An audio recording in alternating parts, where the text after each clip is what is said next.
কবিতা বুঝি না, তবে পড়ি, ইচ্ছে হলেই পড়ি।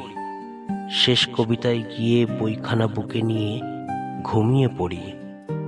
মাঝে মধ্যে কাব্যঝিনুক তার বুক খুলে দেয়, পাতা উল্টে থেমে যায়।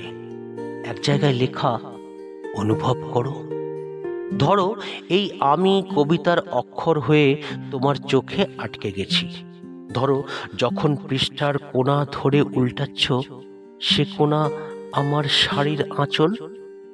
কাঁচুলি পর্যন্ত উল্টে পাল্টে পড়তে পড়তে যখন ঘুমিয়ে পড়ছ কবিতার পাতায়, নতুন তৈরি কাগজের মতো তুমি নিচ্ছ খোলামেলা শরীরের ঘ্রাণ।